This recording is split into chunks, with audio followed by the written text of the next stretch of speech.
praktik bisnis yang bersih dari gratifikasi, suap, dan uang pelicin.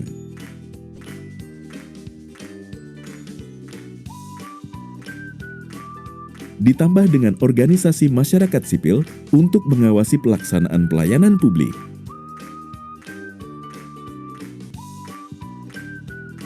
Membangun budaya anti gratifikasi bisa dimulai dari hal kecil, seperti menolak jika ada upaya pemberian dengan maksud mencurigakan.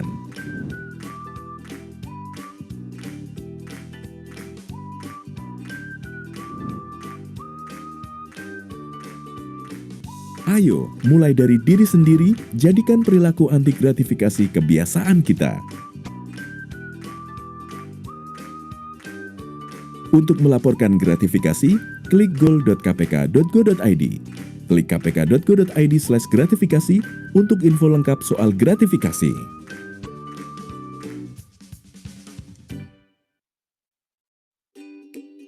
Dari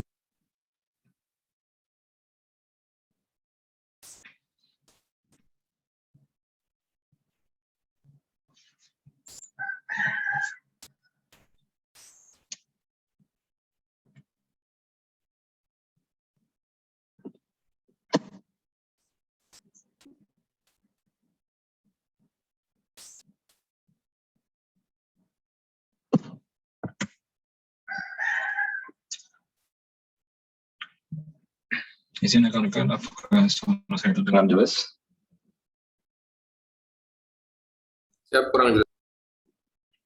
Siap.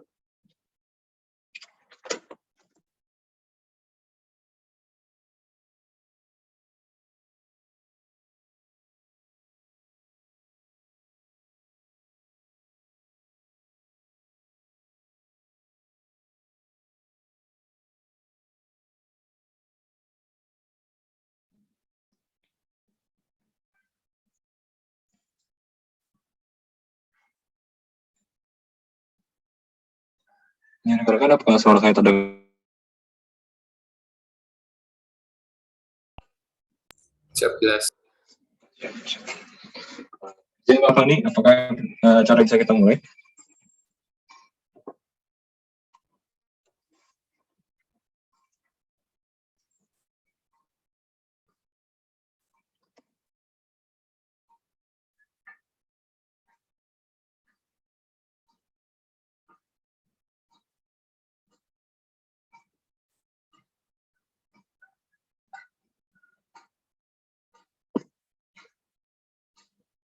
Izin Kak Fani, apakah acara bisa kita mulai, Kak? Silakan, Dak. Oh, siap.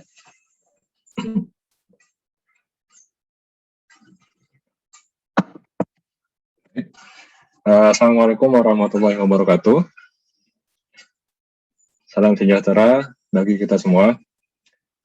Kami ucapkan selamat pagi dan selamat bergabung yang terhormat Ibu Heni Kusmareni beserta jajaran atau yang mewakili, yang kami hormati Mas Mufli Fatoniawan sebagai pemateri, dan yang kami banggakan seluruh pegawai Balai Laboratorium Bea dan Cukai kelas 2 Medan yang berkesempatan hadir pada pagi hari ini. Puji syukur kita panjatkan kehadirat Allah SWT, Tuhan Yang Maha Esa, karena berkat rahmat dan karunia-Nya pada pagi hari ini kita dapat mengikuti kegiatan pembinaan mental yang dilaksanakan pada pagi hari ini. Pada kesempatan kali ini, saya, Kusmaderi, akan memandu jalannya rangkaian acara pembinaan mental sampai dengan selesai nantinya. Baiklah, sebelum kita mulai acara,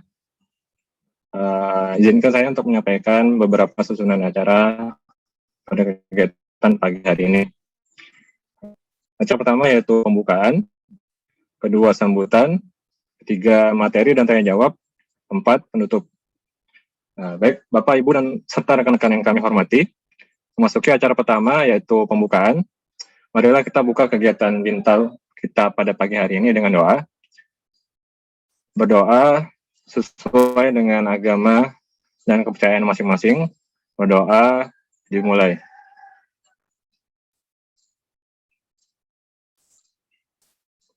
Doa selesai. Bapak Ibu dan rekan-rekan sekalian, acara selanjutnya yaitu sambutan yang mana pada kesempatan kali ini akan diwakilkan oleh Kak Tiffany. Pada Kak Tiffany, kami persilahkan. Terima kasih, Dery. Assalamualaikum warahmatullahi wabarakatuh. Selamat pagi dan salam sejahtera bagi kita semua. Izinkan saya sebagai PLH, Kepala Seksi Program dan Evaluasi BLBC Kelas 2 Medan, mewakili Ibu Heni Kusmaryani selaku Kepala BLBC Kelas 2 Medan dan Pak Wahidno selaku Kepala Teknis Laboratorium dan PLT Kepala Subbagian Umum dan Kepatuhan Internal BLBC Kelas 2 Medan yang kebetulan tidak dapat hadir pada acara hari ini. Narasumber kita dari Ditjen Pajak, Pak Muklih Fatoniawan, serta seluruh pegawai BLBC Kelas 2 Medan dan di Satuan Pelayanan yang berbahagia. Pertama-tama terima kasih atas inisiatif dari tim Zona Integritas BLBC Kelas 2 Medan untuk menyelenggarakan kegiatan Bintal terkait gratifikasi ini yang dilakukan secara virtual pada pagi hari ini. Alhamdulillah wa syukurillah pagi hari ini kita bisa mengikuti Bintal ini dan insya Allah kita semua dalam keadaan sehat di tengah pandemi COVID ini. Dan untuk teman-teman kita yang sekarang ini sedang sakit, kita doakan agar bisa lekas sembuh dan pulih. Pelaksanaan kegiatan Bintal ini saya kira adalah suatu hal yang baik untuk kita lakukan, mengingat di tahun 2020 BLBC Kelas 2 Medan telah mendapatkan predikat wilayah bebas korupsi atau WBK. Dan di tahun 2021 ini BLBC Kelas 2 Medan sedang melaksanakan zona integritas WBM, wilayah birokrasi bersih melayani. Kegiatan ini sekaligus merefresh kita tentang pengetahuan gratifikasi dan diharapkan nantinya peserta Bintal dapat memahami jenis-jenis gratifikasi yang tidak boleh diterima dan perlu dilaporkan ataupun yang bukan termasuk gratifikasi yang tidak wajib untuk dilaporkan. Semoga nantinya kita dapat terhindar dari penerimaan gratifikasi dan terhindar dari potensi untuk melakukan korupsi. Mudah-mudahan apa yang kita lakukan pada pagi hari ini mempunyai nilai positif bagi pribadi maupun untuk organisasi kita. Mungkin barangkali itu saja beberapa hal yang dapat saya sampaikan pada kesempatan ini. Saya tidak mau mengambil waktu lebih lama lagi karena apa yang disampaikan oleh Pak Mukli atau narasumber kita dari pajak, saya kira lebih penting untuk kita dengarkan dan untuk kita pahami bersama-sama. Demikian dan dengan mengucapkan Bismillahirrahmanirrahim, Bintal gratifikasi di lingkungan BLBC Kelas 2 Medan pada hari ini secara resmi saya nyatakan dibuka. Demikian, terima kasih. Wassalamualaikum warahmatullahi wabarakatuh. Waalaikumsalam. Baik, terima kasih Kak Fani atas sambutannya. Selanjutnya yaitu penyampaian materi oleh Pak Muklih Fatoniawan yang akan langsung dilanjutkan dengan sesi tanya jawab. Tapi sebelum penyampaian materi dimulai, izinkan saya untuk membacakan CV dari pemateri kita.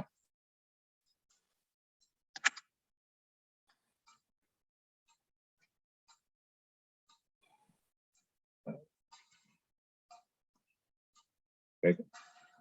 Pemateri kita hari ini beliau bernama Muklih Fatoniawan. Beliau biasa dipanggil dengan Tony.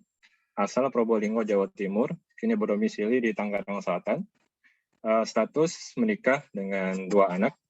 Aktivitas terkini beliau yaitu sebagai PNS Direktorat TIK, Ditjen Pajak Kemenku RI, dan juga berperan sebagai penyuluh anti korupsi muda Pratama, sekaligus juga sebagai asesor kompetensi LSP P2 KPK RI. Untuk pengalaman kerja beliau pernah bekerja sebagai reporter ITS Online 2010-2011 dan juga pernah sebagai freelance writer 2012-2013. Lalu juga sebagai IT support dan quality control di KPDDP Makassar. Dan juga saat ini beliau bekerja sebagai tim pengembang kurikulum diklat integritas ASN pada Pusat Edukasi Anti Korupsi KPK RI 2001 sampai dengan saat ini. Untuk riwayat akademik beliau menempuh pendidikan pajak di Sekolah Tinggi Akuntansi Negara, kemudian dilanjutkan menempuh pendidikan perpajak di Universitas Terbuka. Mungkin demikian penyampaian CV dari pemateri kita pada pagi hari ini. Dan langsung saja kepada pemateri kita, Pak Mufli Fataniawan, selama lebih kurang 30 sampai dengan 45 menit depan untuk dapat menyampaikan materinya. Kepada Pak Mufli, kami persilakan. Baik, terima kasih Mas Dery. Suara saya terdengar jelas? Baik, terima kasih. Bismillahirrahmanirrahim. Allahumma ilman nafi'an wa rizqan thayyiban wa amalan mutaqabbalah. Tegakkan hukum, laksanakan dengan patuh. Assalamualaikum warahmatullahi wabarakatuh. Pak Mufli, Ya. speaker. Cek, suaranya nggak dengar ya? Cek. Bentar ya.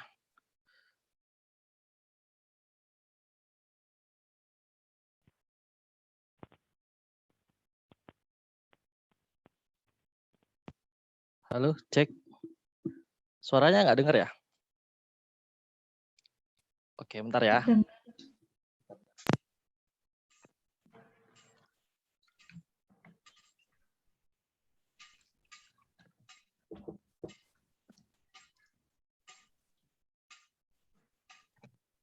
Halo, udah dengar? Udah kedengeran ya? Siap, Belum? dengar Pak. Jelas. Oke. Sebentar, saya selesaikan dulu. Jelas ya, teman-teman? Baik, saya ulangi ya. Bismillahirrahmanirrahim. Tegakkan hukum, laksanakan dengan patuh. Assalamualaikum warahmatullahi wabarakatuh. Waalaikumsalam warahmatullahi wabarakatuh. Selalu ingat pesan orang tua untuk mencintai negeri dan Nusantara. Salam kasih sayang untuk kita semua. Semoga seluruh rakyat Indonesia segera bertambah sejahtera. Baik, terima kasih teman-teman dari BLBC, Balai Laboratorium Bea Cukai kelas 2 Medan. Terima kasih undangannya. Terima kasih kepada Bu Heni, Kepala Kantor BLBC kelas 2 Medan atau yang mewakili, dan para pejabat eselon 4 dan pejabat fungsional dan teman-teman pegawai BLBC kelas 2 Medan. Terima kasih Mas Dery sudah memperkenalkan saya. Benar, nama saya Tony. Teman-teman bisa panggil saya Tony. Saat ini saya bertugas di DCP di kantor pusat di Direktorat TIK, Teknologi Informasi dan Komunikasi. Saya di TIK juga sebagai unit pengendali gratifikasi di Direktorat TIK. Nah, selain di aktivitas di pajak, saya juga sebagai tim pengembang kurikulum dan fasilitator di Pusat Edukasi dan Anti Korupsi dan beberapa kegiatan lain yang erat kaitannya mungkin dengan peran saya sebagai penyuluh anti korupsi. Nah, sebelum lanjut, kita akan ngobrolin kemarin Mas Dery ngobrol saya bahwa untuk naruh judul ini, berani dekati gratifikasi. Nah, kenapa saya juga tertarik nih. Kenapa mengambil pembinaan mental kali ini mengambil tema yang mungkin sangat menantang nih. Kenapa berani mendekati gratifikasi? Ada apa dengan gratifikasi sebenarnya? Nah, apakah semua gratifikasi itu tidak boleh atau semua gratifikasi itu sebenarnya ada yang boleh atau ada yang enggak boleh? Nah, kita akan sama-sama diskusi pada pagi hari ini. Baik, sebelum kita mulai, teman-teman yang terhubung dengan laptop atau HP, kemudian HP-nya atau laptopnya lagi dicas, silakan untuk pastikan keamanannya, jangan sampai konsleting. Kemudian teman-teman sambil mengecek ya tayangan tayangan share screen saya, kemudian video saya dan audio saya apakah ada kendala. Kalau ada kendala silakan disampaikan di kolom Zoom chat. Kemudian kalau teman-teman lagi di area publik, pastikan keamanan data pribadi, jangan sampai kena retas. Kemudian ini dalam masa pandemi, mohon untuk jaga jarak sesuai protokol keamanan jika teman-teman ada di lingkungan publik atau berada di dekat orang lain. Mohon izin saya tidak memakai masker karena saya berada di ruangan di rumah ya, lagi WFH. Kemudian teman-teman yang mungkin saat ini mengakses Zoom ini silakan untuk mengenali kondisi sekitar, jalur evakuasi, kemudian titik kumpul dan sebagainya. Jika ada kondisi darurat tetap tenang dan ikuti petunjuk keselamatan yang setelah dirilis oleh BNPB. Nah, ini bagian sebenarnya prosedur dari kami penyuluh anti korupsi ketika mau menyampaikan materi. Mudah-mudahan dengan adanya safety briefing kali ini menambah kelancaran kegiatan pada pagi hari ini. Nah, teman-teman kemarin sudah mengisi post test ya, ada beberapa post test itu sebenarnya pretest. Dari pretest itu sebenarnya memicu ingin melihat memetakan pemahaman teman-teman terhadap gratifikasi. Nah, saat ini coba ada yang mungkin teman-teman bisa sharing dengan di kolom chat. Ya, coba ketikkan kalau terdengar kata-kata gratifikasi itu yang terbayang dari teman-teman di BLBC 2 Medan ini apa? Silahkan dituliskan di kolom chat.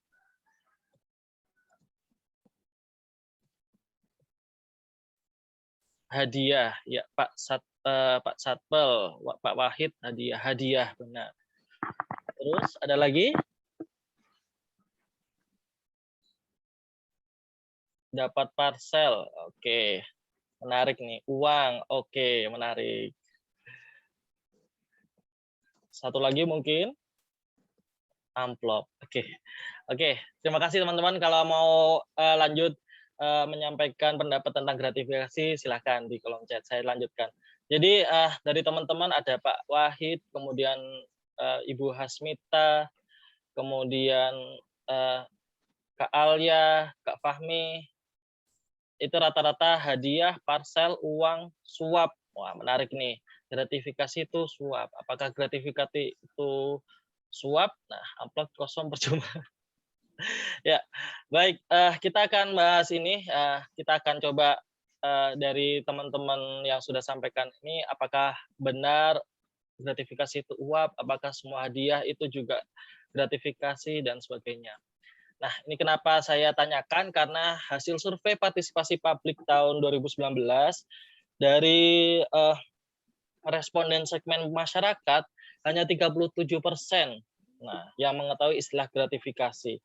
Nah, ini lumayan menarik bagi saya karena gratifikasi sebenarnya sesuatu yang sangat dekat dengan kita. Jadi kalau kita tahu bahwa negara kita orangnya ramah-ramah, suka memberi, kemudian sopan santunnya tinggi. Jadi memberi hadiah, saling memberi hadiah itu sesuatu yang wajar sebenarnya. Apakah ini wajar itu apakah nanti akan berdampak ke tindak pidana atau bukan? Nah, nanti kita coba sharing bareng-bareng.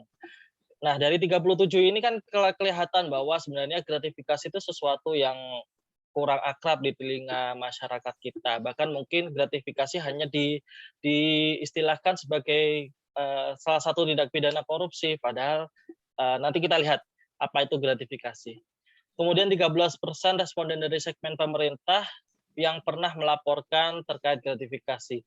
Ini mungkin dari sisanya yang mungkin nggak melapor ini bisa jadi sempat menolak atau bisa jadi belum tahu bagaimana cara lapornya, kemudian apakah ini wajib dilaporkan atau enggak. Nah, kita sama-sama nanti akan berdiskusi. Nah, gratifikasi bagi teman-teman ini dianggap sebagai akar korupsi. Kenapa? Karena gratifikasi itu sifatnya kecil sebenarnya, bukan yang suap yang langsung besar dan langsung ke tempat yang apa ya, yang ada maksudnya ya. Jadi kalau suap itu benar-benar yang sudah ada maksudnya, saya minta untuk transaksi ini diperlancar. Nah, itu suap ya. Tapi gratifikasi ini sebenarnya pemberian secara biasa, kecil sebenarnya, tapi dianggap merusak. Kenapa merusak? Karena suatu ketika ada seorang ibu-ibu, ini contohnya, seorang ibu-ibu yang agen saya perempuan anti korupsi, kalau teman-teman tahu SPAK ya, saya perempuan anti korupsi. Itu benar-benar kemana-mana ya menanamkan soal integritas, ngomongin soal integritas termasuk ke keluarganya.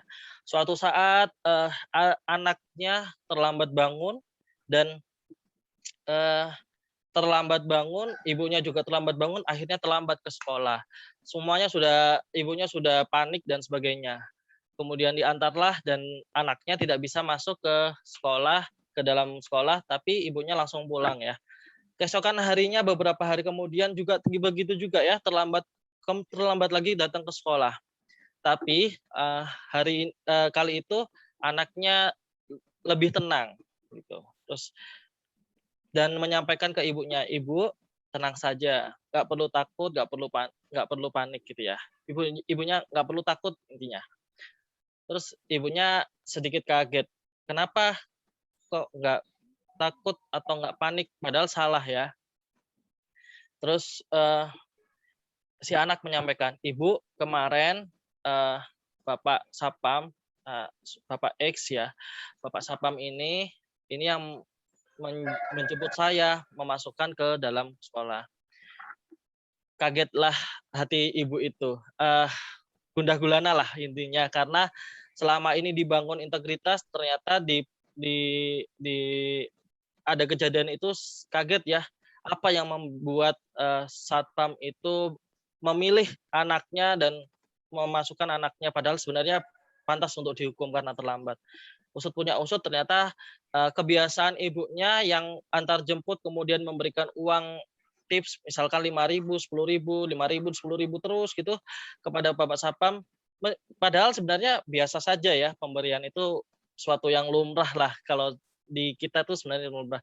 Tapi kebiasaan itu ditandain oleh Bapak Sapam dan akhirnya ketika tersangkut masalah anaknya, si Bapak Sapam tuh punya peran untuk membebaskan ya. Nah, itu juga sebenarnya yang dikhawatirkan terjadi di lingkup pemerintah kita. Nah, gratifikasi itu juga menumbuhkan mental yang untuk meminta, jadi karena kebiasaan mendapatkan parcel, uang, hadiah dan sebagainya. Ketika nanti mungkin nggak dapat lagi, akan bertanya-tanya, kok nggak dibawain lagi, kok nggak dikasih lagi dan sebagainya, gitu ya. Dan punya hutang budi. Jadi ketika kita diberi, pasti kita akan berpikiran bahwa suatu saat ketika saya harus bisa membalas gitu, membalas.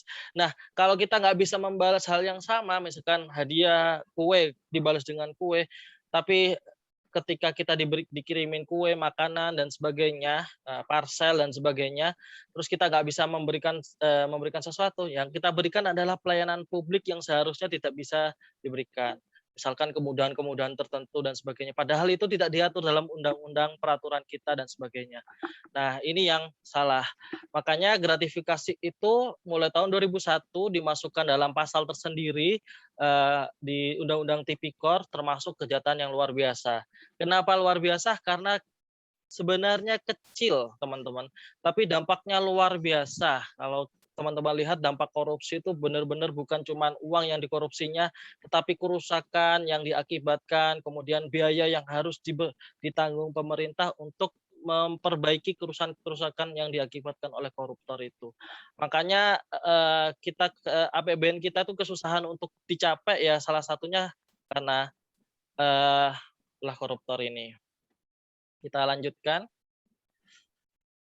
Maka dari kejadian, mungkin dari kasusnya yang kita lihat dari ibu yang agen SPAK itu, bahwa kita tahu bahwa tidak sepantasnya aparatur sipil negara menerima atau meminta pemberian atas pelayanan publik yang sudah menjadi tugasnya. Jadi kalau memang sudah tugasnya memberikan keputusan, kemudian memberikan produk pelayanan publik, dan itu kita digaji atas tugas itu, tidak ada tidak ada di luar apa pemberian lebih atas itu, maka kita tidak sepantasnya berhak untuk menerima atau meminta gitu.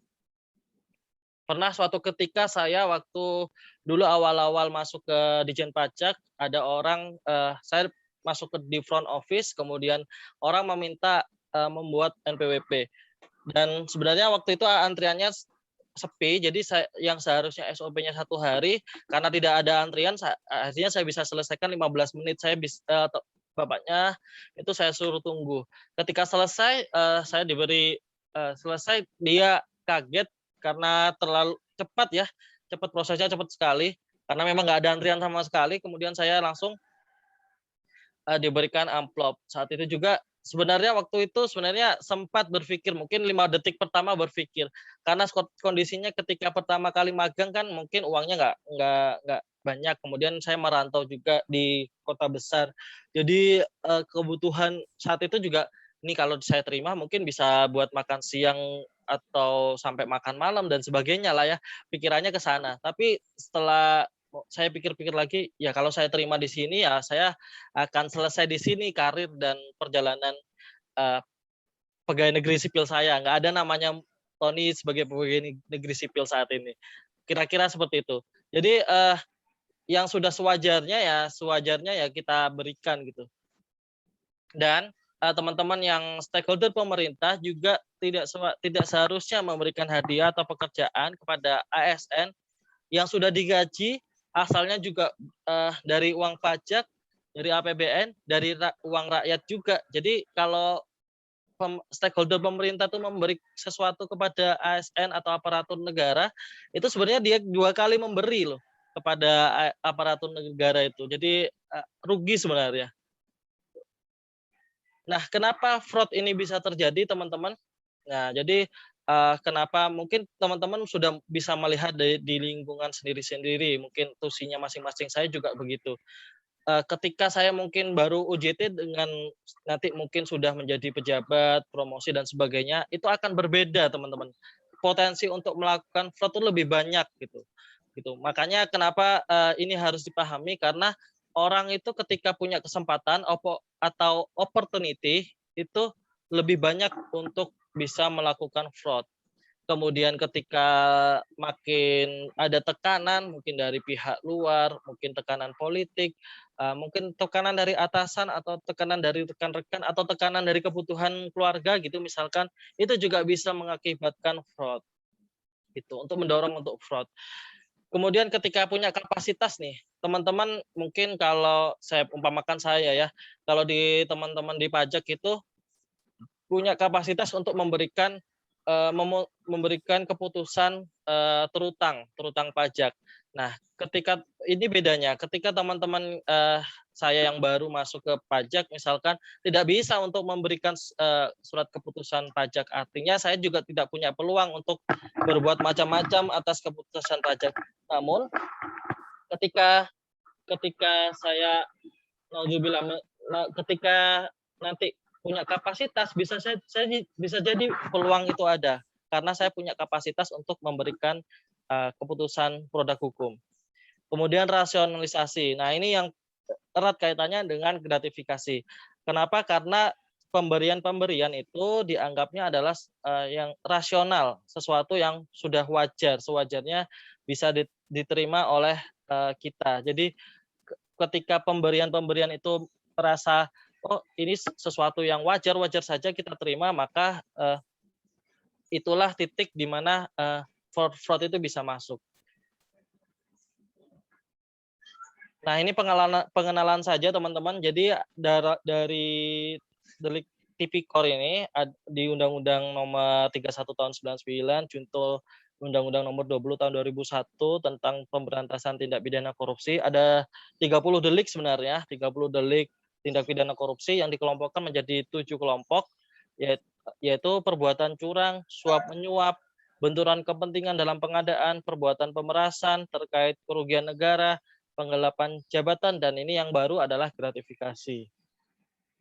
Nah, gratifikasi itu apa? Nah, ini yang mungkin kita akan mulai bahas masuk ke gratifikasinya. gratifikasi dalam pasal 12B Undang-Undang Nomor 20 Tahun 2001 disebutkan jelas bahwa gratifikasi ini pemberian dalam arti luas. Arti luas ini artinya semua pemberian yang kita terima itu adalah gratifikasi. Jadi hadiah-hadiah apapun itu namanya gratifikasi. Nah, bentuknya bisa berbagai macam, mulai dari uang, barang, kemudian pinjaman tanpa bunga, pengobatan cuma-cuma, komisi, diskon, tiket perjalanan wisata, tiket perjalanan, kemudian penginapan dan fasilitas lainnya. Semuanya itu adalah bentuk gratifikasi. Nah, pertanyaannya adalah apakah semua gratifikasi itu dianggap suap atau masuk dalam ranah pidana? Ternyata tidak. Jadi di pasal 12B dijelaskan bahwa gratifikasi karena pemberian secara luas maka dispesifikan lagi gratifikasi yang memenuhi unsur pidana, yaitu gratifikasi yang diterima oleh pegawai negeri atau penyelenggara negara yang berhubungan dengan jabatannya, jadi dan berlawanan dengan kewajiban atau tugasnya. Kalau soal pegawai negeri ini kita sudah jelas ya, ada di Undang-Undang Kepegawaian maupun Undang-Undang Kitab KUHP juga disebutkan pegawai negeri atau penyelenggara negara itu siapa. Kemudian perhubungan dengan jabatannya, misalkan saya PNS dan kalau karena saya PNS saya mendapatkan parsel, kemudian hadiah dan sebagainya. Coba bayangkan ketika saya bukan PNS, bukan siapa-siapa, tidak menduduki jabatan apa-apa, apakah saya juga mendapatkan hadiah itu gitu. Apakah saya mendapatkan hadiah pemberian itu? Misalkan seorang ayah ke anaknya tidak terikat dalam suatu kontrak apapun, tidak dalam kegiatan apapun yang erat kaitannya dengan jabatan anaknya, sang ayah memberikan sebuah mobil. Nah, bisa dilihat kalau sang anak itu PNS maupun tidak PNS mendapatkan hal yang sama enggak kira-kira? Kalau mendapatkan yang hal sama maka itu bukan gratifikasi yang memenuhi unsur pidana. Itu maksudnya yang berhubungan dengan jabatannya. Jadi kita lihat kalau kita bukan siapa-siapa saat ini, apakah kita juga menerima hal pemberian itu gitu. Kemudian berlawanan dengan kewajiban atau tugasnya. Ini jelas, misalkan saya lagi mengaudit wajib pajak, kemudian wajib pajak itu memberikan sesuatu ke saya. Meskipun tidak ada transaksi untuk mengurangi pajaknya atau memudahkan, tapi ketika ada konflik kepentingan ketika saya dan dia sedang diperiksa, maka itu sudah terpenuhi berlawanan dengan kewajiban atau tugasnya. Kemudian pembuktiannya, jika nilainya lebih dari 10 juta, maka yang harus membuktikan adalah yang menerima gratifikasi. Nah, ini terjadi ketika kasus oknum pegawai pajak, saya contohkan aja yang lingkungan paling dekat dengan saya, misalkan Gayus atau Dana Widya Mika, kalau teman-teman pernah tahu di tahun 2000-an. Itu juga penerima gratifikasi, didakwa pasal gratifikasi, dan dia tidak bisa mengakui dari mana hartanya berasal. Nah, jadi dilihat dulu hartanya kewajarannya berapa. Jadi kalau tidak wajar maka diperiksa, kemudian disuruh buktikan dari mana nilai kalau di atas 10 juta itu berasal gitu. Tapi kalau di bawah 10 juta maka pembuktiannya dilakukan oleh jaksa penuntut umum. Nah, ini di pasal 12 ini juga dijelaskan bahwa pegawai negeri nggak cuma PNS atau ASN saja. Jadi pegawai negeri itu ya kita yang ada di Undang-Undang Kepegawaian, kemudian yang ada juga di Undang-Undang KUHP, kemudian orang yang menerima gaji atau upah dari keuangan negara atau daerah, itu pegawai negeri. Jadi teman-teman misalkan ada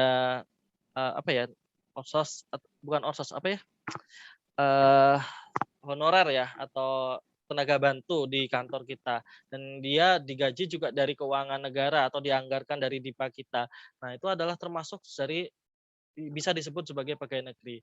Itu diatur dalam ketentuan pasal 12 Undang-Undang Tipikor ini.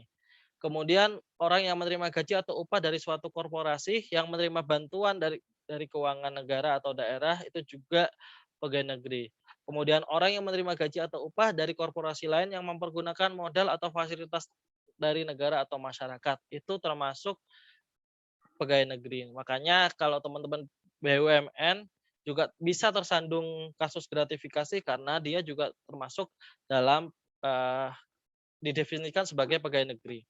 Kemudian penyelenggara negara ini cukup jelas ya kalau teman-teman lihat pejabat negara pada lembaga tertinggi negara atau maupun di lembaga tinggi negara, kemudian menteri, kepala daerah, kemudian pejabat negara lain yang diatur dalam peraturan perundang-undangan, misalkan duta besar dan lain sebagainya. Jadi luas teman-teman pegawai negeri itu dalam Undang-Undang Tipikor yang erat kaitannya dengan gratifikasi.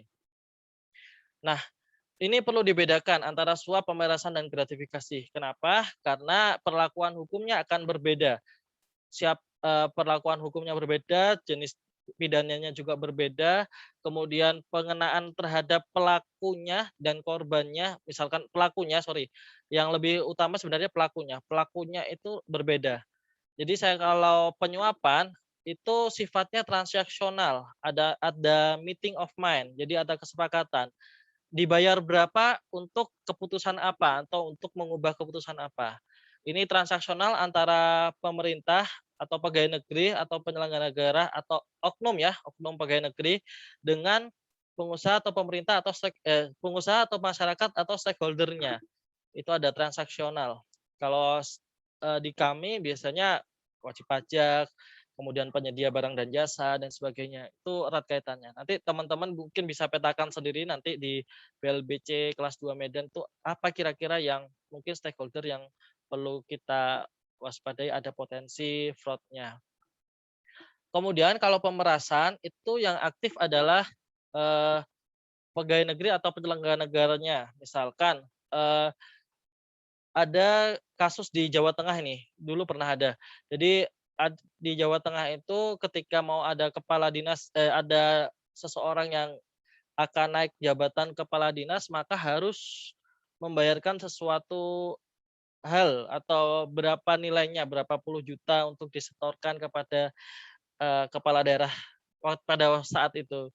Nah, padahal kalaupun tidak menyetorkan sebenarnya hak dari si yang mau jadi kepala dinas. Tapi karena diminta untuk membayarkan sesuatu, maka terjadilah pemerasan. Dan pemerasan ini yang pelakunya itu adalah oknum pegawai negeri sipil. Jadi oknum pegawai sipilnya sudah berinisiatif, aktif meminta, dan pengusaha masyarakat atau yang diperas itu pasif. Dia nggak bisa menolak dan sebagainya. Kalau tidak membayar atau tidak memberikan sesuatu maka tidak terpenuhi haknya. Nah, itu adalah pemerasan. Makanya yang diperas adalah korbannya sebenarnya. Jadi tidak dituntut hukum. Sedangkan untuk penyuapan dua-duanya dituntut hukum, kalau pemerasan yang dituntut hukum itu oknum pegawai negerinya atau penyelenggara negaranya. Nah, sedangkan gratifikasi ini menarik. Nanti kita coba lihat pasal delik yang menyangkut gratifikasi ini. Kalau gratifikasi pemberian, berniat atau enggak si pengusaha ini, pokoknya memberi itu sudah dianggap gratifikasi. Itu ada pasalnya, nanti bisa si yang memberikan kepada oknum pegawai negeri ini adalah dikenakan pasal 5. Pasal 5 itu cenderung ke penyuapan. Jadi ketika memberi atau menjanjikan, kalau penyuapan tuh menjanjikan aja sudah termasuk bisa masuk dalam delik tipikor. Tapi untuk pegawai negeri yang menerima gratifikasi ini unik. Jadi diberi waktu sekitar 30 hari kerja. Jadi diberi waktu maksimal 30 hari kerja untuk merubah niat jahatnya. Jadi 30 hari kerja itu ketika menerima gratifikasi tidak ada meeting of mind, tidak ada kesepakatan apapun, tiba-tiba datang aja hadiah. Terus dipikir, ini dari mana? Apakah saya berkonflik kepentingan dengan dia? Apakah berhubungan dengan jabatan saya? Nah, itu 30 hari kerja itu diberikan waktu untuk kita menyadari bahwa itu salah dan itu harus dilaporkan. Itu boleh diterima dan sebagainya. Jika lewat dari 30 hari kerja, maka yang terjadi adalah penerimaan itu dianggap sebagai gratifikasi yang dianggap suap atau gratifikasi yang memenuhi unsur pidana. Ini yang menarik adalah nanti kalau kita lihat nanti di belakang ada slide-nya, itu hukumannya lebih besar dari yang memberi. Kenapa? Karena sebenarnya 30 hari kerja itu adalah kesempatan kita untuk berubah ya, maksudnya apa ya? Berubah niat gitu. Jadi sadar bahwa ini salah, kemudian saya lapor. Nah, ketika dikasih kesempatan itu tidak dimanfaatkan dengan baik, maka yang terjadi adalah hukumannya diperparah. Jadi lebih lebih panjang, bisa lebih panjang si penerima gratifikasi gitu. Ya ini ya, jadi gratifikasi yang dianggap suap jika tidak gratifikasi tidak dianggap suap jika lapor kepada KPK sebelum 30 hari kerja sejak gratifikasi diterima. Ini kalau teman-teman ada unit pengendali gratifikasi di tempatnya bisa ditanyakan. Biasanya lebih cepat ini, mungkin 10 hari atau 7 hari kerja ya. Ini PMK-nya lagi direvisi dan mungkin akan ada penyesuaian juga. Jadi kalau di UPG, unit pengendali gratifikasi itu biasanya lebih cepat karena untuk mungkin pendampingan, kemudian tata cara pelaporan dan sebagainya gitu. Saya lanjutkan. Nah, bagaimana ketika kita mendapatkan gratifikasi yang terindikasi suap? Nah, jika kita bisa menolak, misalkan kita bertemu langsung dengan si pemberi, maka silahkan ditolak. Ya, apalagi terindikasi banget dengan jika gratifikasi itu dianggap suap, misalkan orang yang kita lagi periksa atau orang yang lagi kita audit atau dan sebagainya ya. Kemudian kita ketemu langsung, bisa bisa menemui langsung, itu silakan ditolak gitu. Jadi sebelum sebelum tangan kita menerima, itu kita sudah menolak terlebih dahulu. Kita nggak sempat menyentuhnya. Istilahnya seperti itu. Tapi ketika kita nggak bisa menolak, tiba-tiba datang aja.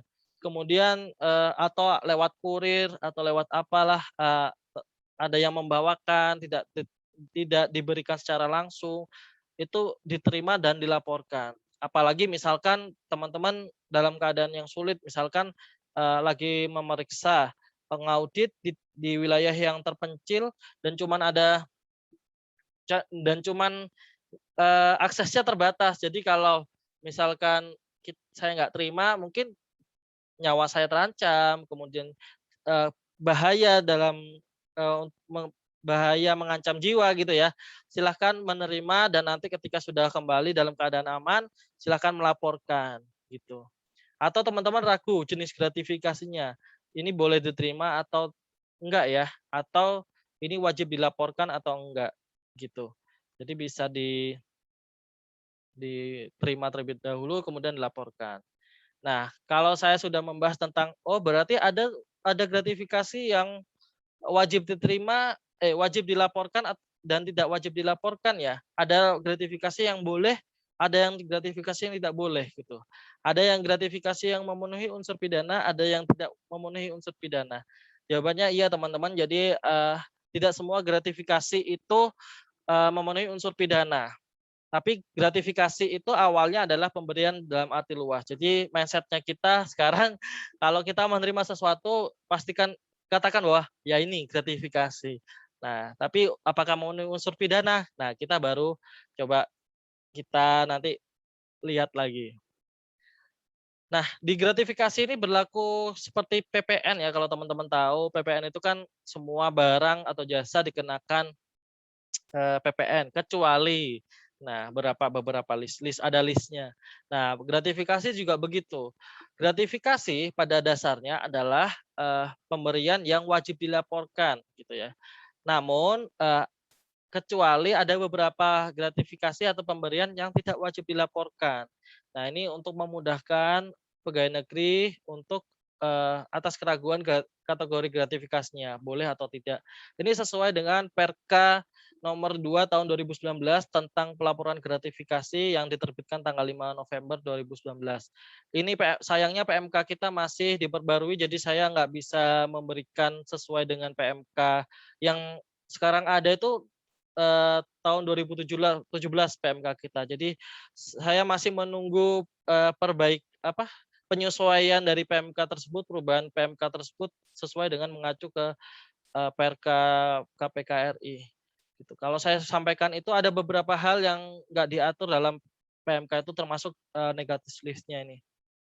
Nah, yang pertama Gratifikasi yang tidak wajib dilaporkan adalah yang berhubungan dengan keluarga, ayah ke anak, om ke tante, dan sebagainya.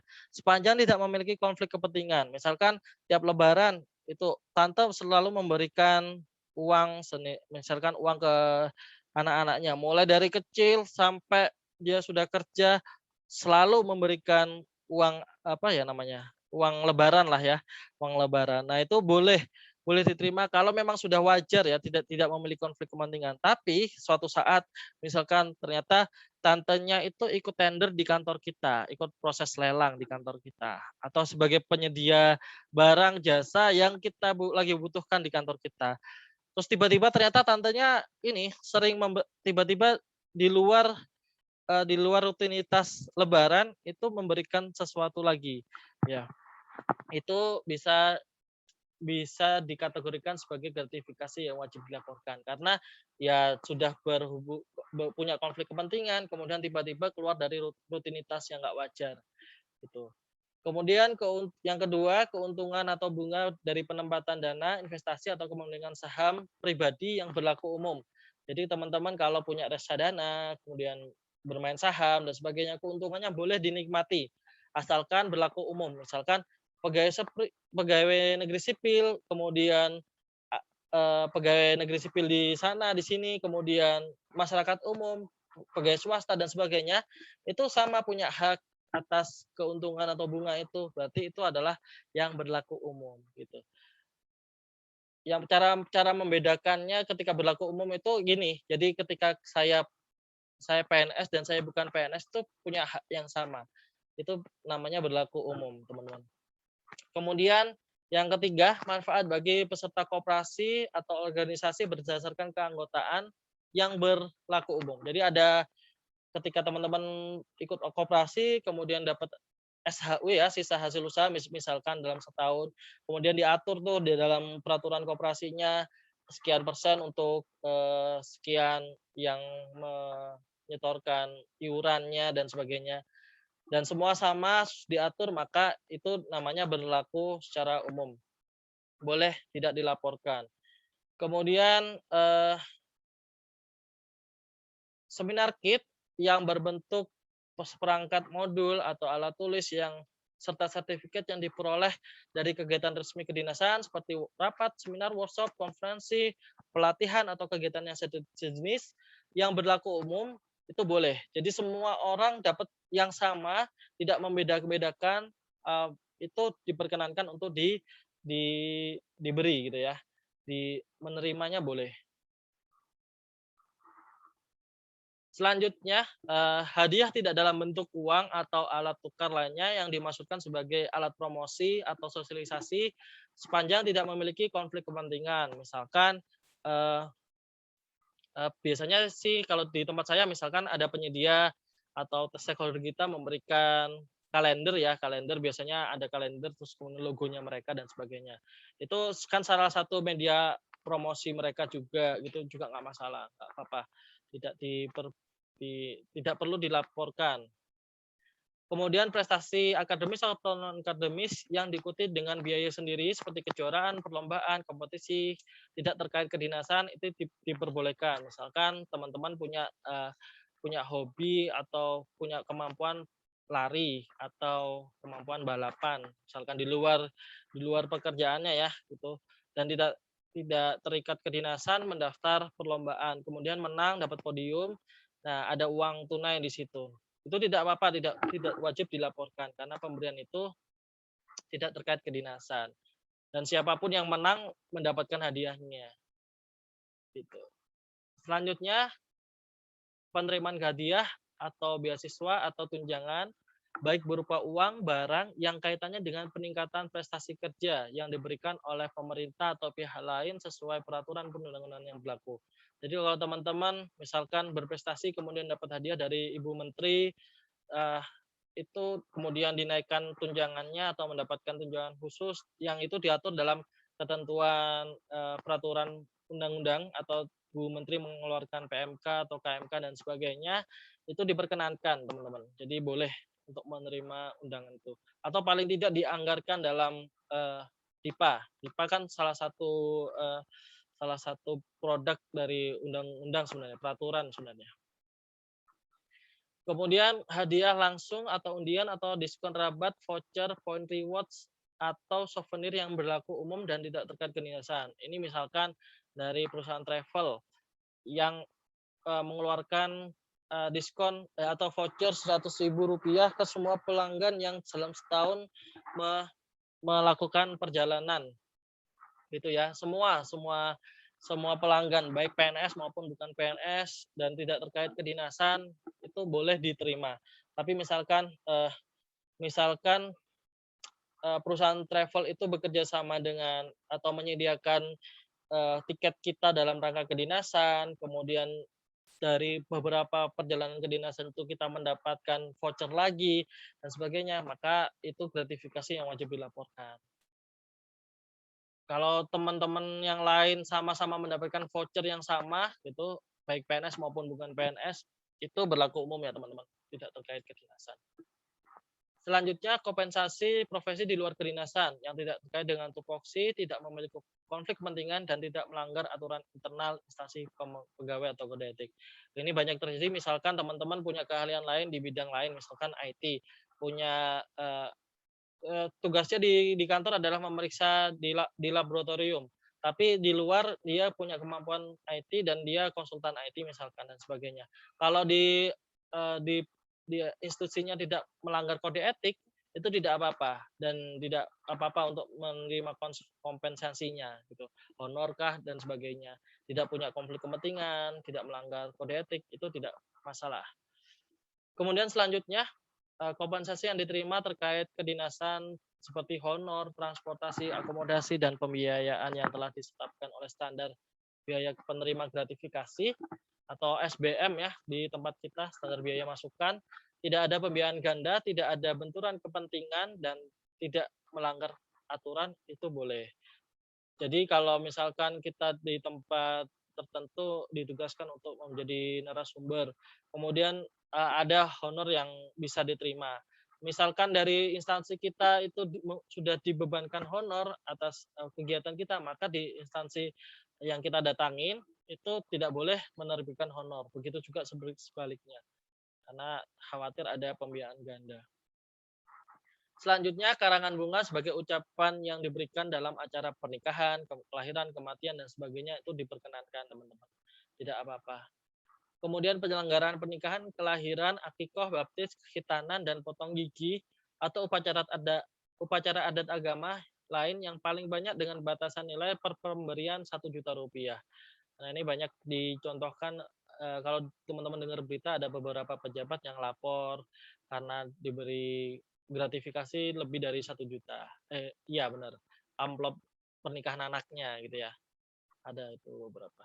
Kemudian terkait musibah atau bencana sepanjang tidak terdapat konflik kepentingan atau memenuhi kewajaran atau kepatutan. Nah, ini naudzubilahnya misalkan ada teman kita yang tertimpa sakit. Kemudian membutuhkan pertolongan. Nah, kalau tiba-tiba ternyata yang mempunyai alat misalkan atau yang bisa menolong adalah yang misalkan lagi misalkan stakeholder kita atau toko farmasi punya tabung oksigen. Nah, teman kita naudzubilahnya lagi kena COVID misalkan, dia butuh tabung oksigen. Satu-satunya di kota itu yang punya dia. Jadi ketika disuplai oksigen itu secara gratis, tabung oksigen secara gratis ke teman kita, itu bukan termasuk gratifikasi yang wajib dilaporkan. Tapi ketika tabung oksigen datang, kemudian hadiah-hadiah lain mengikuti, misalkan diberikan juga mobil, diberikan juga perhiasan dan sebagainya, itu kan sudah tidak wajar ya. Sakitnya apa, butuhnya apa, diberikan sesuatu yang lebih, maka itu juga gratifikasi yang wajib dilaporkan. Kalau wajar tidak masalah. Kemudian sesama rekan kerja pada pisah sambut, pensiun, promosi, dan ulang tahun yang tidak berbentuk uang ya, paling banyak 300.000 dengan total pemberian 1 juta dalam 1 tahun dari pemberi yang sama. Ini sudah jelas. Kemudian sesama rekan kerja paling banyak tidak dalam bentuk uang, 200.000 dengan total pemberian 1 juta dalam 1 tahun dari pembeli yang sama. Misalkan traktir teman makan siang dan sebagainya, atau memberi hadiah sesama teman. rekan kerja ya, nggak apa-apa, nggak apa-apa. Jadi sekali pemberian 200.000, paling banyak dalam 1 tahun 1 juta. Kemudian hidangan atau sajian yang berlaku umum. Ini mungkin terjadi ketika teman-teman misalkan ada peserta seminar, ada yang diistimewakan, diberi hidangan khusus, diberi tempat khusus dan sebagainya. Kalau cuman pisah tempat nggak masalah ya teman-teman. VIP dan biasanya narasumber atau peserta dibedakan pisah tempat, tapi hidangannya sama, itu nggak masalah. Tapi kalau hidangannya berbeda, ada unsur kemewahan di hidangannya, maka patut dicurigai sebagai gratifikasi yang wajib dilaporkan. Yang terakhir, pemberian cenderamata atau plakat kepada instansi dalam rangka hubungan kedinasan dan kenegaraan baik di dalam negeri maupun di luar negeri. Nah, cara lapornya bagaimana? Ada banyak cara. Yang pertama lewat situs web. Nah, saya biasanya menggunakan ini. Dari gold.kpk.go.id, kemudian lewat surat elektronik juga bisa. Nah, alternatifnya ya, nanti diunduh dulu formulirnya, kemudian lapor melalui email. Atau teman-teman kalau pemakai smartphone bisa mendownload aplikasi Gold KPK, itu bisa, tapi saya lebih cocok untuk situs webnya, lebih mudah digunakan. Kemudian menyerahkan langsung, kalau teman-teman dekat dari KPK bisa menyerahkan langsung ke Gedung Merah Putih KPK di Rasuna Said. Kemudian melalui kurir pos dialamatkan ke KPK juga boleh, atau melalui unit pengendali gratifikasi di Satker masing-masing. Ini gratifikasi online-nya atau di smartphone. Nah, ini websitenya. Nah, di websitenya juga ada materi-materinya ya teman-teman. Gimana cara panduannya menggunakan, silakan teman-teman bisa melihat di webnya di gold.kpk.go.id. Nah, ini kalau kenapa pakai websitenya, ya murah, cepat, di mana saja bisa, tinggal akses internetnya. Ini kalau pos formulirnya seperti ini teman-teman. Ini kalau nggak pakai web, ini kalau mau kirim pos atau datang langsung ke KPK, bentuk formulirnya seperti ini. Kalau di web langsung tinggal ngisi aja formulir yang ditentukan. Jadi dari gratifikasi yang dilaporkan, gratifikasi yang diterima 30 hari kerja itu kita ditunggu itikat baiknya 30 hari kerja untuk lapor ke KPK. Setelah laporannya dinyatakan lengkap, 30 hari kerja sejak laporan dinyatakan lengkap, maka akan diberikan penetapan status. Ada SK-nya, teman-teman. Nah, penetapan status ini akan bisa terbagi dua, bisa jadi milik pelapor maupun milik negara. Jadi nggak semuanya gratifikasi yang mungkin kita anggap ilegal itu langsung untuk negara, enggak. Jadi banyak juga ya yang teman-teman gratifikasi yang menjadi miliknya si pelapor atau penerima gratifikasi. Kalau menjadi milik negara nanti ada ketentuannya, harus dikirimkan misalkan ke KPKNL atau di JKN sebagai unit lelang, misalnya nanti dilelang. Nah, jadi kalau dari tahun 2019 15 miliar total pelaporan gratifikasi, hampir 12 miliar lebih itu kembali semuanya ke penerima. Jadi dikembalikan. Jadi bukan milik negara. Hanya 2 miliar saja yang milik negara. Jadi nggak usah ragu untuk melaporkan gratifikasi, karena tidak semua gratifikasi itu ujung-ujungnya harus kembali ke negara dan sebagainya. Ini lebih dalam rangka kita meyakinkan diri bahwa ini gratifikasi bukan ya, boleh enggak ya gitu. Nah, ini cara self assessment teman-teman kalau mau menilai ini gratifikasi atau bukan. Misalkan ketika menerima hadiah bertentangan dengan peraturan perundang-undangan enggak? Kalau iya, maka tolak atau laporkan. Kalau misalkan enggak kok, ini enggak bertentangan dengan peraturan perundang-undangan, maka diakses lagi apakah penerimaan hadiah ini bertentangan dengan kode etik gitu. Kalau iya, maka tolak atau laporkan. Kalau enggak, diakses lagi. Apakah hadiah ini berupa uang yang mudah diuangkan? Ini teman-teman tadi udah bilang kalau di awal itu gratifikasi itu uang. Kenapa? Karena ciri-ciri gratifikasi itu mudah diuangkan, teman-teman.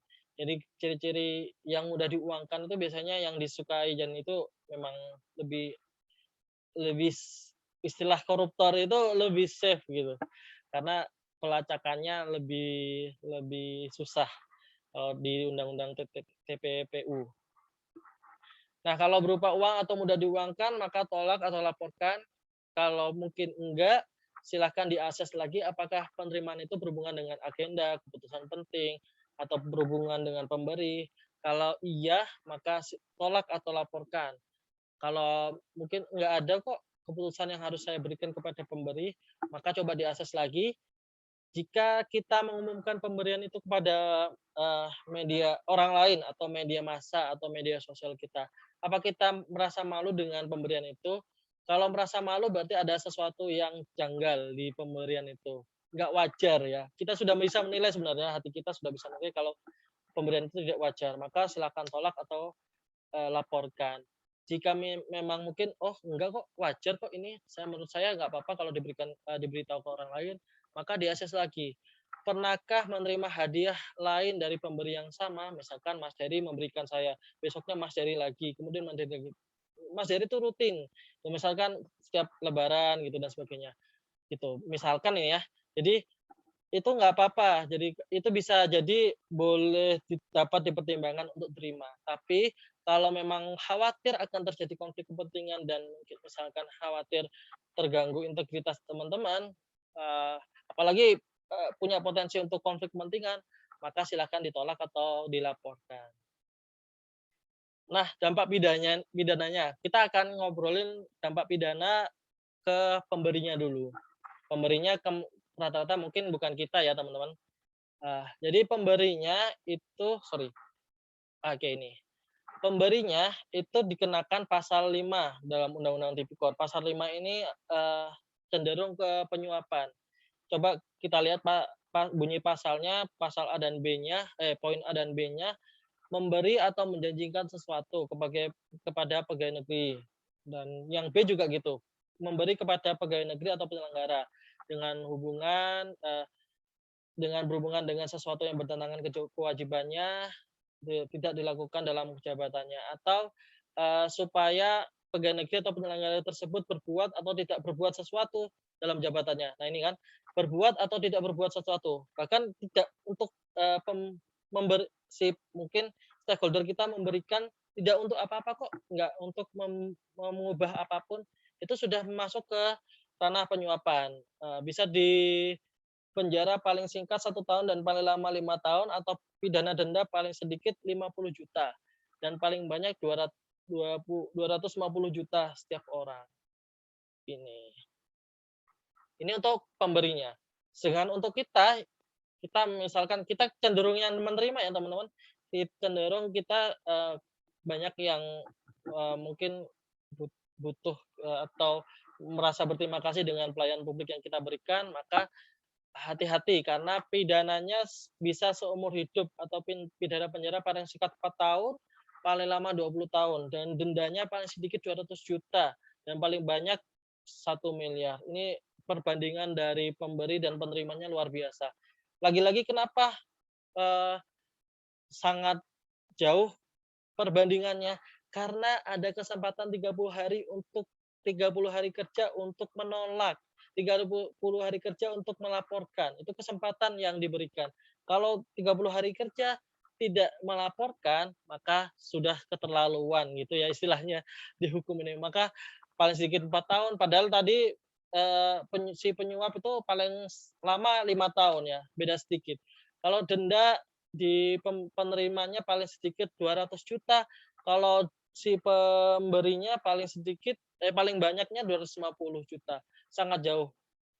Ini subjeknya adalah pegawai negeri atau penyelenggara negara yang menerima hadiah atau janji padahal diketahui patut diduga untuk janji itu untuk menggerakkan atau melakukan sesuatu, atau tidak melakukan sesuatu dalam jabatannya yang bertentangan dengan kewajiban. Ini perlu diperhatikan teman-teman. Padahal yang B juga padahal diketahui atau patut diduga bahwa dia tersebut diberikan sebagai akibat atau disebabkan karena telah melakukan. Misalkan kita telah memberikan keputusan, memberikan NPWP ya, yang tadi saya contohkan, memberikan NPWP dengan cepat dan sebagainya. Itu kan akibat ya. Saya sudah memberikan pelayanan publik. Nah, ini bisa masuk di pasal poin B ini. Karena telah melakukan dan atau tidak melakukan sesuatu yang bertentangan dengan kewajibannya. Nah, oleh karena itu nilai gratifikasi itu sebenarnya menunjukkan bahwa nilai yang harga diri kita. Jika kita misalkan tolerir dengan parsel-parsel, atau saya pernah menerima makan siang dari vendor. Saya di kantor itu salah satu tim untuk ini ya, mencairkan tagihan APBN, pembayaran ke vendor dan sebagainya. Itu kan sebenarnya sudah tugas saya kan. Saya dalam rangka membantu dan sebagainya. Tapi satu saat ketika siang saya cuman tadinya waktu itu memang benar-benar sibuk, jadi saya belum sempat makan siang, saya cuman ngemil gorengan, terus tiba-tiba vendor WhatsApp gitu, "Mas, sudah makan siang?" Saya jawab aja, "Udah," gitu. Saya sudah firasat gak enak. Saya jawab, "Udah Mas, ini udah." "Oh gitu, ini Mas ada makan siang, monggo dinikmati." "Oh saya nggak usah, ini saya sudah makan," dan sebagainya. Nggak lama kemudian setelah saya bilang nggak usah, tiba-tiba office boy di belakang saya, "Pak, ini ada kiriman dari PT ini," atau Pak ini. Saya bilang, "Oke, Mas, ini tolong dibawa aja, saya akan bilang kalau saya nggak bisa nerima," gitu. "Silakan dimanfaatkan, saya dokumentasikan." Gitu. Kenapa? Karena kalau saya terima saat itu juga, maka saat itu juga saya bisa dikompromikan nih, saya bisa dinego. Terus suatu saat ketika ada kesalahan-kesalahan pekerjaan yang mungkin bisa yang dilakukan oleh penyedia, saya tidak bisa menegur, tidak bisa mengkoreksi dan sebagainya. Itu sesuatu kerugian bagi saya nantinya. Makanya saya tolak di situ. Ternyata memang ketika penerimaan itu menunjukkan nilai harga diri kita. Jadi teman-teman tenang saja, integritas itu tentang masa depan. Kita mungkin eh, salah di masa lalu, saya juga di masa lalu juga masih sering terima dan gratifikasi itu bagi saya ada yang boleh atau tidak dan banyak yang ternyata saya pikir boleh ternyata tidak boleh gitu. Saya 2000 awal-awal masuk kantor juga sering sering mendapatkan itu dan saya sadar bahwa itu ternyata tidak diperkenankan seperti itu. Nggak apa-apa salah di masa lalu, ke depan kita bisa perbaiki untuk negeri ini. Oke, terima kasih BLBC kelas 2 Medan. Oke teman-teman, sebelum kita akhiri saya punya post-test ini untuk mengukur pemahaman teman-teman saja, memetakan pemahaman teman-teman dan teman-teman saya minta untuk mengevaluasi juga kegiatan pada pagi hari ini agar kedepannya bisa lebih baik lagi. Nah, Kamis pagi bersiap lebih dengan cepat untuk pergi ke Medan, bertemu dengan rekan-rekan yang sangat luar biasa. Jika ada berkah ilmu yang didapat, Allah yang berikan. Jika ada khilaf dan kekurangan, mohon maafkan saya. Cukup nian istri terkasih, cukup sekian. Terima kasih. Wassalamualaikum warahmatullahi wabarakatuh. Waalaikumsalam warahmatullahi wabarakatuh. Terima kasih kepada Mas Tony yang telah menyampaikan materi. Baik, kita lanjut ke acara selanjutnya yaitu mungkin untuk tanya jawab ya Mas. Boleh, untuk tanya jawab ini kita untuk yang pertama ini kita buka untuk sesi pertama mungkin kita batasi untuk 3 pertanyaan. Mungkin bagi rekan-rekan yang ingin ditanyakan silakan.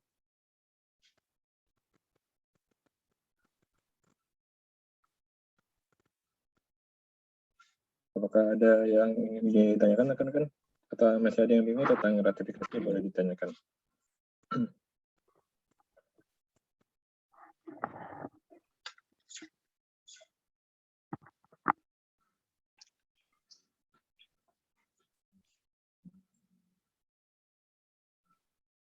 Apakah ada yang ditanyakan atau perlu didiskusikan?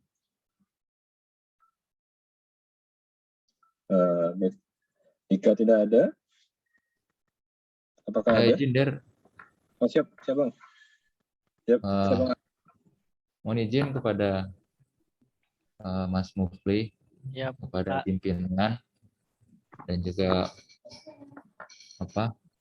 panitia yang saya hormati. Mungkin terima kasih sebelumnya atas pemaparannya. sama-sama, Ini Pak. agak sedikit ada pertanyaan aja sedikit ya. Ini mungkin agak terdengar mungkin saat ini mungkin ada yang anggapnya mungkin saja, ada juga yang mustahil ya. Jadi saya mikirnya seperti ini. Ini kan era globalisasi, era kemajuan internet, teknologi ya. Nah, terkadang kita kan begitu mudahnya kita membuka informasi pribadi kita, misalnya KTP, identitas pendudukan, kemudian data diri, sampai bahkan mungkin nomor rekening kita gitu. Misalnya kita ada berlangganan sama apa gitu kan, atau ikut e-commerce gitu ya misalnya. Nah, kira-kira saya nggak tahu juga nih apa mungkin. Sepertinya kan untuk data-data seperti ini sangat mudah sekali bocor di Indonesia ini gitu. Karena memang proteksinya secara ini kurang baik gitu, karena ada beberapa contoh juga, contohnya kebocoran data kesehatan kan, dan kebocoran data berapa penduduk ya kan. Nah, yang pertama pertanyaannya gini, kira-kira di masa sekarang ini mungkin nggak, atau mungkin sudah pernah ada contohnya ya Pak ya, seorang pegawai atau mungkin seorang pekerja gitu ya, dia tiba-tiba menerima transferan gitu kan yang dia tidak tahu dari mana gitu kan. Nah, mungkin saja mungkin dia tidak tahu, pernah dia men-share nomor rekening dia gitu kan dari orang yang tidak dikenal, dan dia bingung dari siapa gitu, karena mungkin dia juga istilahnya kalau dia tarik mundur beberapa hari sebelumnya atau mungkin beberapa waktu sebelumnya, itu dia merasa kecil kemungkinan ada yang seperti itu gitu, ada yang tahu gitu. Nah, kira-kira ada nggak kemungkinan gitu di masa sekarang ini, dan apa namanya, kalau seperti itu bagaimana sebaiknya gitu ya. Nah, kita nggak tahu kejahatan cyber nanti ke depannya gitu ya. Mungkin ada yang memanfaatkan yang nggak senang sama kita, membocorkan nomor rekening kita atau apa gitu kan. Benar. Seperti itu mungkin minta pendapatnya aja, karena ya mungkin terkenal konyol dan mungkin belum pernah ada, saya juga belum pernah dapat ini sih. Nah, cuman mana tahu gitu kan ya, ada pengalaman. Itu aja sih, terima kasih. Terima kasih Bang Raja. Oh iya, pulsa itu kan nomor HP sebar, nah itu dia. Siap, betul itu. Iya, itu biasa itu. Saya belum pernah sih, makanya mungkin ada pengalamannya. Terima kasih itu aja. Saldo ini ya, saldo uang elektronik, OVO, GoPay gitu kan. GoPay yang tiba-tiba. Ya. Nah, itu sangat mudah bocor itu. Zaman sekarang. Ya, terima kasih. Baik, langsung aja Mas. Oke, langsung dijawab ya. Langsung aja. Baik, oke, ini cerita sebenarnya dari beberapa rekan-rekan. Yang pertama, cerita dari rekan-rekan Direktorat Gratifikasi. Pernah ada laporan rekening. Jadi ini saya untungnya belum mengalami ya. Saya juga bingung juga kalau mengalami hal itu. Mungkin perlu effort untuk mencari tahu siapa pengirimnya, karena itu harus dijelaskan. Karena kalau lihat dari boleh enggak memenuhi unsur pidana atau enggak, itu berkaitan banget dengan siapa yang memberikan gitu. Itu benar-benar berkaitan. Kalau ayah nggak apa-apa, kalau keluarga nggak apa-apa, kalau nggak ada konflik kepentingan nggak apa-apa, kalau nggak berhubungan dengan kedinasan nggak apa-apa. Tapi kalau berhubungan dengan semua itu, maka terpenuhi unsur pidana. Maka kita yang perlu pastikan pertama adalah siapa pemberinya. Itu perlu pastikan banget. Diterima langsung, nggak diterima langsung, itu harus dipastikan dulu pemberinya siapa. Nah, ada cerita dari teman di KPK bahwa ada pernah pelapor yang tiba-tiba mengirimkan uang di rekening ya, lumayan, saldonya juga lumayan dan sebagainya. Kan takut dan gemeteran dan panik gitu. Jadinya dia langsung saja telepon ke KPK di hotline-nya KPK, gratifikasi, dan minta bantuan untuk melacak siapa pemberinya dan sebagainya. Karena KPK mungkin punya akses untuk ini ya, ke transaksi rekening dan sebagainya. Nah, itu bisa melacak dari mana rekening itu, siapa yang pengirimnya, kemudian siapa siapa, hubungan dengan siapa. Misalkan minjem rekeningnya orang lain yang tidak ada hubungannya sama sekali, masih bingung. Itu terjadi, benar-benar terjadi. Ternyata dilacak orang ini si A, si pemberi si A. Siapa si A nggak kenal, tidak mengenali, nggak tahu siapa dia, tiba-tiba ada aja, tapi ada clue menarik ini si A ini. A ini adalah, bekerja di salah satu, cleaning service atau apalah ya, karena cleaning service kan pindah-pindah, misalkan, perusahaan outsourcing-nya itu menempatkan di mana, di beberapa perusahaan tertentu gitu. Nah, si A ini dilacak, aktivitas kesehariannya apa, kemudian dikonfirmasi. Dia namanya juga orang nggak tahu ya, dia cuman dipinjemin ini, dia nggak tahu, eee, dulu pernah apa, tapi dia bercerita kalau, pernah rekeningnya itu, dipinjam untuk, berobat di salah satu pegawai perusahaan itu. Akhirnya dilacaklah, oh pernah pernah pernah bekerja di perusahaan B, padahal sekarang dia bekerja di perusahaan C, tapi rekeningnya pernah dipinjam gitu, dipinjam sama si perusahaan B ini. Dilacaklah ke sana ke perusahaan B, ternyata perusahaan B adalah, salah satu peserta lelang yang, si pelapor ini adalah, eee, PPK-nya. Padahal PPK bukan Pokjanya ya. Jadi sebenarnya, itu ya yang menjadi ketakutan. Itu sebenarnya, dan, alhamdulillahnya karena lapor, jadi karena lapor, transaksi yang tercatat di perusahaan itu, dinihilkan. Artinya tidak menjadi temuan tindak pidana bagi yang penerimanya. Kalau kalau teman-teman misalkan menerima sesuatu dari stakeholder, dan biasanya stakeholder itu mencatat dengan rinci pemberian-pemberian. Misalkan pemberian, saya beli emas buat istrinya si Pak A ini, saya beli emas, untuk uang lebaran, saya beli, baju buat anak-anaknya dan sebagainya. Itu dicatat terperinci. Nah, suatu saat ketika perusahaan itu diaudit, kena dari auditor kena, maka yang kena juga kita, kalau kita nggak lapor. Kalau kita lapor, dengan surat keputusan yang 30 hari kerja itu, maka kita aman, kita terbebas dari, apa yang disangkakan atau disangkakan tindak pidana korupsi gratifikasi. Terlebih kalau kita sudah melakukan melakukan rekomendasinya ya, maupun baik diterima maupun dikembalikan ke negara, itu. Yang kedua ini teman saya sama-sama penyuluh anti korupsi, dikirimin tiba-tiba GoPay gitu, nilainya lumayan, nilainya, sangat lumayan. GoPay itu berapa ya, 1 juta bisa ya? Ya itu. Dan itu sangat sangat, bahkan sebenarnya yang kalau 1 juta tuh sudah curiga ya, sudah baju siapa ini. Tapi kalau yang nilai-nilai kecil 50, 100 tuh malah kita mungkin abai dengan nilai-nilai itu, mungkin, "Ah, itu mungkin istri saya," dan sebagainya. Tapi coba dilacak dengan, nomornya atau dilacak dengan rekeningnya, bisa dikirimin dari rekening kan, rekening, bank ini. Pernahkah kita punya, rekening bank ini? Kalau kalau mencurigakan segera lapor. Kalau misalkan tiba-tiba dapat, ya sudah, kalau sesama nomor kan, sesama GoPay atau sesama OVO kan kelihatan nomornya ya yang pengirim. Tapi kalau dari rekening, kalau saya beberapa kali kok nggak ada catatan dari rekening yang nomor berapa ini. Nah, itu bisa diadukan aja, dilaporkan aja, nanti bisa dibantu untuk melacak dari siapa ini. Kalaupun ternyata dari hadiah itu ternyata dilacak, oh ternyata istrinya sendiri, terus lupa istrinya ngomong ke suaminya kalau dapat, kiriman uang dan sebagainya gitu.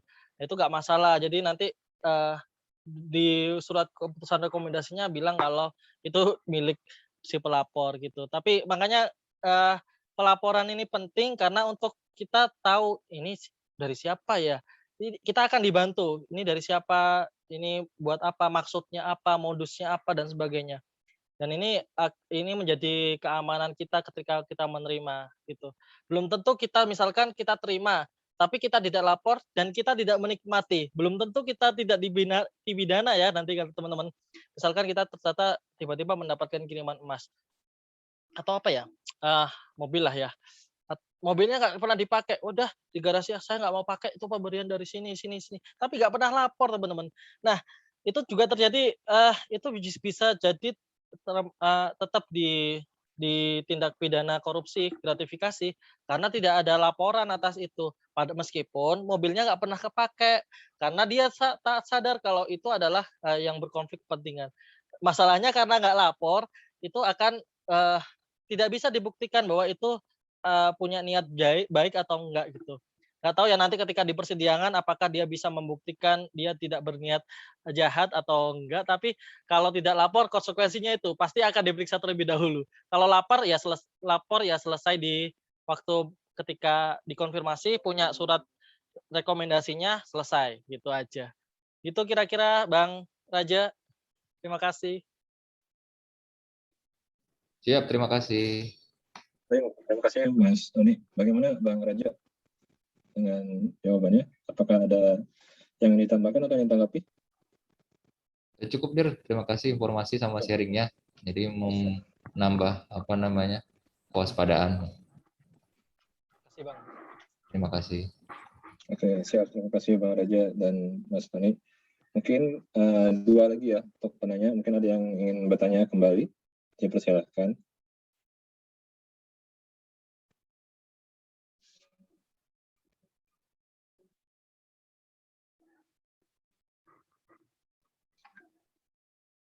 Apakah ada?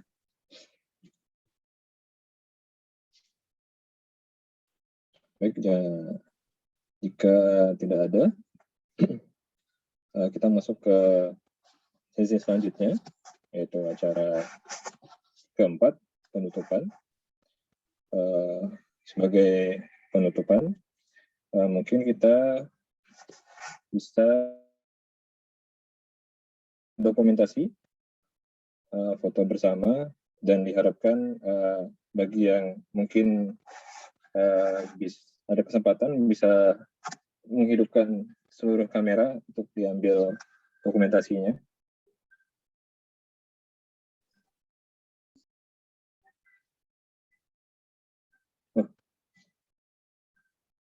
Izin dari Pekanbaru ada yang ingin ditanyakan?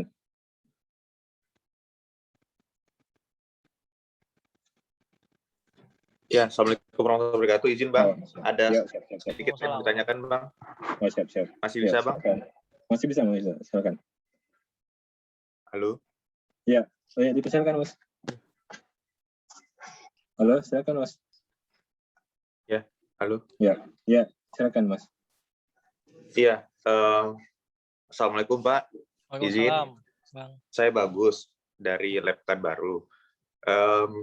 Yang ingin saya tanyakan adalah, itu kan tadi waktu Bapak jelaskan bahwa ketika udah dilapor, ada sekitar 12 miliar yang balik ya ke pelapornya. Nah, pertanyaan saya adalah, ketika kita sudah lapor, apa yang terjadi dengan pihak terlapornya, terutama yang uangnya balik gitu? Apakah sempat diinterogasi dulu, atau gimana Pak? Mungkin itu aja. Terima kasih. Terima kasih, Mas. Suara saya masih terdengar ya? Oh ya, oke. Oke, kalau kita lihat si pihak pemberinya, coba saya share screen lagi. Bentar ya. Dia kan akan disangkakan dituntut dengan pasal 5 ya. Saya coba share screen. Oke.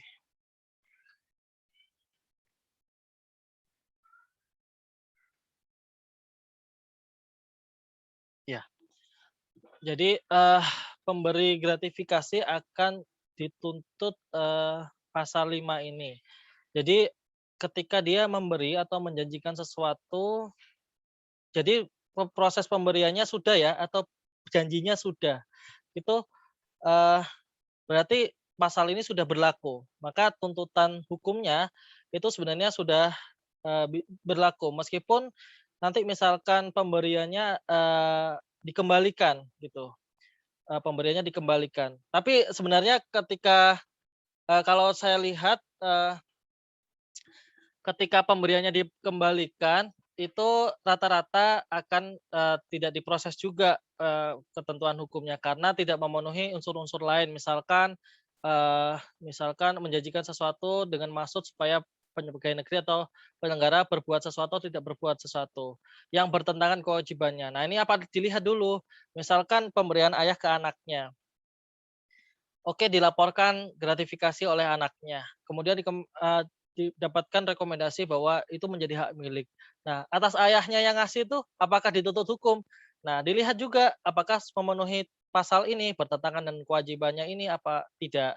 Kemudian ini juga bertentangan dengan kewajibannya atau tidak. Kemudian berhubungan dengan kewajiban dan dilakukan dalam keadaan dilakukan atau tidak dilakukan dalam jabatannya. Maka dilihat dulu pasalnya, harus terpenuhi dulu unsur-unsurnya yang si pemberi. Jika kebanyakan yang dikembalikan, pemberian yang dikembalikan adalah memang haknya. Jadi memang sudah bisa diterima. Nah, ketika sudah bisa diterima oleh penerimanya, maka si pemberinya juga sebenarnya sudah dibebaskan karena tidak terpenuhi juga unsur-unsur bertentangan dengan kewajibannya dan sebagainya. Saya belum pernah tahu contohnya. Nanti coba ini menarik nih.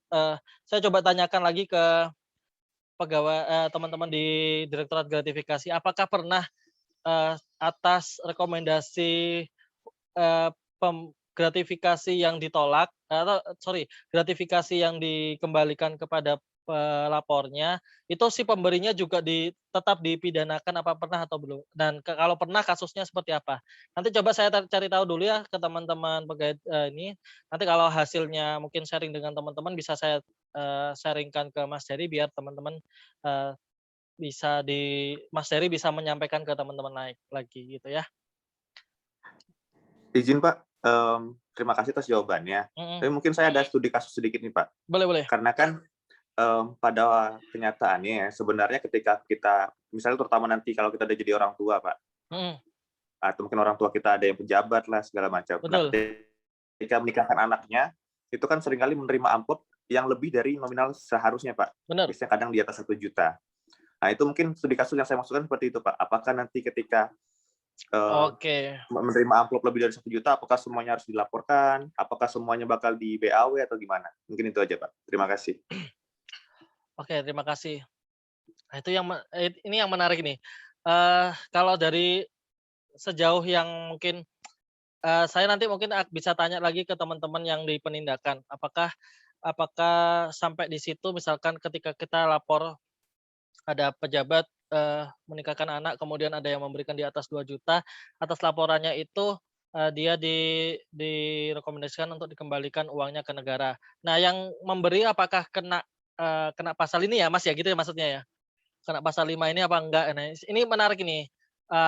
Karena kalau saya lihat, cuman saya lihat pasal gratifikasi ini kan kalau kita lihat kasus, saya coba baca-baca direktori putusan ingkrah di Mahkamah Hukum, untuk kasus gratifikasi yang nongol ya si penerimanya. Dan sedangkan yang pemberinya itu kan karena masuk pasal suap agak kesusahan mencari yang memberikan karena gratifikasi, memberikan karena tapi tidak ada maksud tertentu, tidak ada meeting of mind. Ini saya kemarin coba cari juga belum ketemu, tapi nanti saya coba tanyakan ke teman-teman di Direktorat Gratifikasi dan Penindakan, apakah yang memberi itu juga langsung diproses gitu ya. Saya menarik ini juga. Nanti coba saya tanyakan, nanti hasilnya nanti saya kasih tahu ke Mas Dery ya. Terima kasih masukannya Mas Bagus dari Pekanbaru. Baik, sama-sama Pak. Terima kasih jawabannya. Siap. Terima kasih Pak. Ada lagi yang ingin bertanya sebelum kita masuk ke rangkaian acara terakhir yang terbentuk? Jika ada, mungkin di raise hand atau dihidupkan suaranya.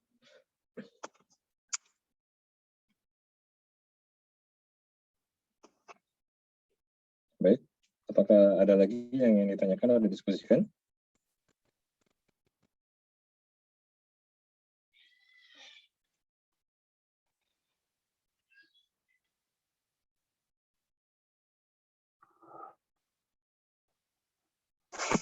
Baiklah, jika tidak ada lagi yang ingin ditanyakan ataupun didiskusikan, sampailah kita pada akhir acara yaitu penutupan.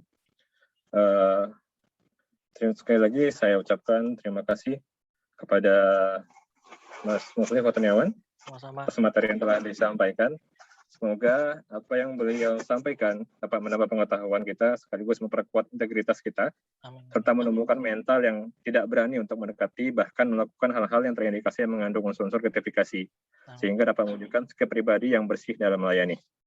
Baik, saya selaku pemandu acara minta maaf jika ada kesalahan dalam penyampaian, dan sekali lagi terima kasih saya ucapkan kepada pemateri dan rekan-rekan sekalian yang sudah bersedia hadir, yang sudah bersedia berkesempatan hadir pada acara Bintal pada pagi hari ini. Akhir kata, sama-sama kita tutup acara ini dengan melapaskan alhamdulillah. Alhamdulillahirabbil alamin. Saya ucapkan wassalamualaikum warahmatullahi wabarakatuh. Waalaikumsalam warahmatullahi wabarakatuh. Terima kasih teman-teman di Medan. Izin pamit. Izin dokumentasi udah ada ngambil foto belum? Makasih, Pak.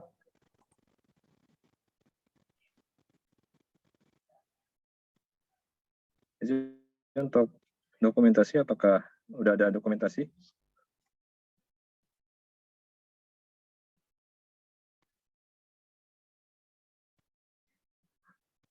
Baik, sepertinya sudah baik, acara ini mungkin kita bisa tutup, Mas. Terima kasih Mas Tony, sekali lagi Mas. Terima Mohon maaf kasih jika ada banyak teman-teman di Medan lain. dan Sumatera Utara. Terima kasih. Assalamualaikum.